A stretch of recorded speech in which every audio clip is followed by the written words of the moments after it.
Lewe jy 'n buitengewoon opwindende groot lewe waar net groot oomblikke gebeur of lewe jy maar eintlik in 'n stil lewe, 'n lewe wat jy voel nie baie mense eens van notisie neem nie. Die meeste mense, die meeste van ons leef eintlik maar 'n doodgewone lewe van gewone oomblikke, gewone roetines, wakker word, opstaan, koffie, ontbyt, werk toe gaan, terugkom, kos maak, eet, drink, slaap.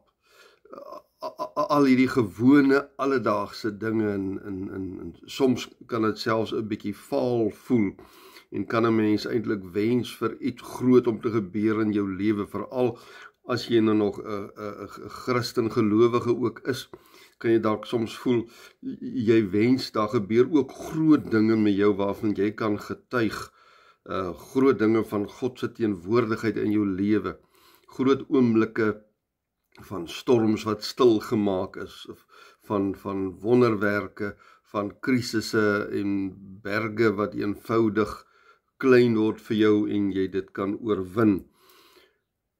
So in hierdie doodgewone lewe kan 'n mens soms ook wonder, is God ook in my doodgewone stil lewe, net soos wat hy is in die lewe van mense wat almekaar kan getuig van groot wonderwerke en groot suksesse wat hulle behaal het. Die Bybel sê eintlik vir my en vir jou, dat God juis die beste werk in ons gewone stil dae, ja natuurlik gryp hy dikwels in ons groot krisisse en kom doen hy groot dinge waarvan ons kan gaan vertel en gaan getuig en wat ons eie geloof kan versterk. Maar in die meeste gevalle in die algemene lewe werk God deur die gewone stil dae met my en jou. Vat byvoorbeeld vir Moses. Toe God hom geroep het hy hom nie geroep in die Farao se paleis of ergens op die battleground van groot oorloë nie. Hy het hom geroep terwyl hy in die woestyn skape oppas. Stil, eenvoudige, gewone dag in die woestyn.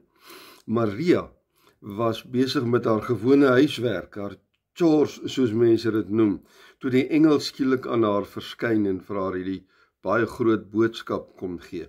Die disippels van die Here Jesus was besig om hulle visnette reg te maak. Hulle alledaagse lewe, hulle alledaagse werk. Matteus was 'n tollenaar en terwyl hy daar by die tolhek gesit het, sy algemene ou werk, sy kantoorwerk, daar het die Here Jesus hom kom roep. Die gewone mense in gewone werke word dikwels eenvoudig verras deur God se teenwoordigheid, want God werk nie net in dramatiese oomblikke nie. Hy woon in eenvoudige stil ruimtes van elke dag van my en jou lewe. Ons moet net leer om hom daar raak te sien. Psalm 46 vers 11 sê juis, wees stil en weet, ek is die Heer, ek is God. Wanneer jy stil raak en stiltes raak, dis dan wanneer jy God raak sien, in daai stil, eenvoudige roetine oomblik van die lewe.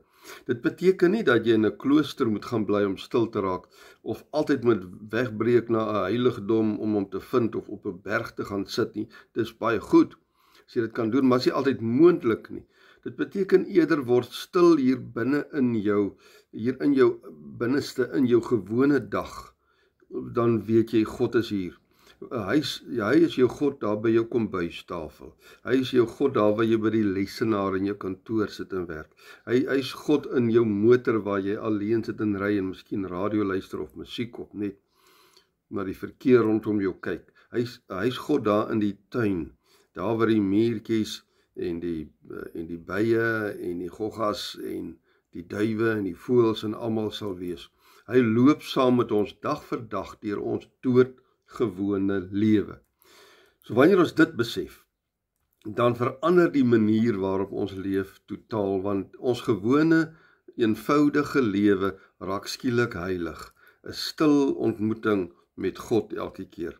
'n Kort rit wat jy alleen ry, word uiteindelik 'n gebedspad saam met God. Wanneer jy gaan loop vir oefening of gaan draf of in die gym gaan oefen, daar kan jy vir God ontmoet en weet, hy is ook hier. Hy is nie daar buite op die oorlogsvelde nie. Hy is hier by my. 'n Stil huismoment wat 'n rusplek vir jou siel kom gee. So God is nie net by ons wanneer ons vol geloof is nie. Ook daar wanneer ons maar net probeer aanhou, net die volgende ding doen, net die volgende tree. God werk absoluut deur wonderwerke, maar nie net deur wonderwerke nie. Hy werk deur die kleiner, die sagter ritmes van ons lewe. Dit kan 'n woord wees van iemand wat met ons praat. Dit kan 'n herinnering wees, 'n ou vreugde wat by my opkom, 'n rustigheid wat in jou hart kom sit, 'n rustigheid wat jy nie kan verklaar waar dit vanaf kom nie. Dan is dit God wat in die eenvoudige lewe, die eenvoudige dinge kom sê, wees stil en weet, ek is die Heer, ek is by jou. Soms wil God juist hê, ons moet rustig en kalm word, sodat ons kan hoor en kan ervaar dat hy by ons is. Baie mense wag vir groot tekens om te weet God is naby hulle, maar dikwels kom God in eenvoudige dinge, soos die glimlag van iemand wat jou dag vir jou ligter kom maak. Net so kan jou glimlag natuurlik ook die dag ligter vir iemand anders maak. Dit kan 'n goddelike glimlag wees, 'n goddelike oomblik vir daai persoon. Die skielike wete dat jy nie alleen is nie. Daar ontdek jy God by jou, al is jy fisies alleen. 'n Kalmte wat net eenvoudig in jou hart kom sit en jy wonder, waar kom dit nou vandaan? 'n Teksvers wat jy dalk toevallig ontdek, wat net per ongeluk in jou pad val, wat jy per ongeluk sien op Facebook of op WhatsApp, of iemand wil dit vir jou stuur. Die vars asemhaling, wat jy skielik kan asemhaal nadat jy 'n moeilike dag gehad het. Dis alles plekke in stil, eenvoudige oomblikke wanneer God kom sê, ek is nie net in die storms nie, ek is ook daar in jou stil oomblikke. Voel jy soms dat jy nie juist groot dinge in die lewe doen en groot dinge vir mense beteken nie, dat jy maar net 'n vaal ou lewetjie het nie? Gaan lees dan gerus in Sagaria 4 vers 10, daar is my een van die aangrypende verse in die Bybel. Daar staan, moenie die dag van klein dingetjies geringskat nie. Nou sê die Babel is geroep om die tempel te herbou, en hy moes steen vir steen gebou het, en hy het seker gevoel, gaan hierdie werk ooit klaar kry. En toe sê die profeet vir hom, sê God vir hom deur die profeet, moenie die dag van klein dingetjies gering ag nie. Hierdie tempel sal eendag klaar gebou staan, steen vir steen, en dan sal die mense verstom staan oor wat hier gebeur het.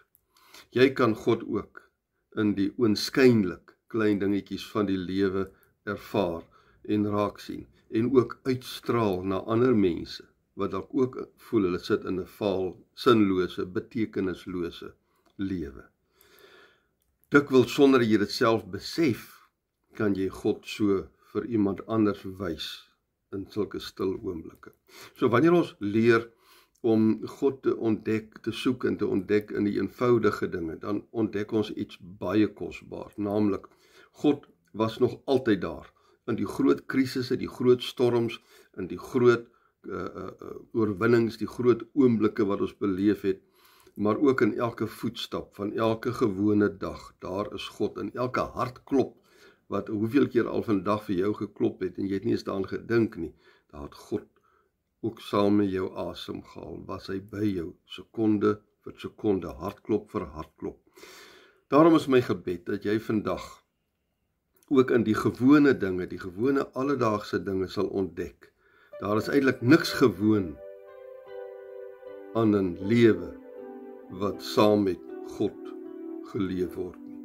Wanneer God in jou lewe is jou eenvoudige, algemene lewe eintlik buitengewoon, want hy is daar, jy beleef hom, en jy kan hom uitstraal vir mense rondom jou, wat dit nodig het, en in dieselfde posisie dalk as jy is.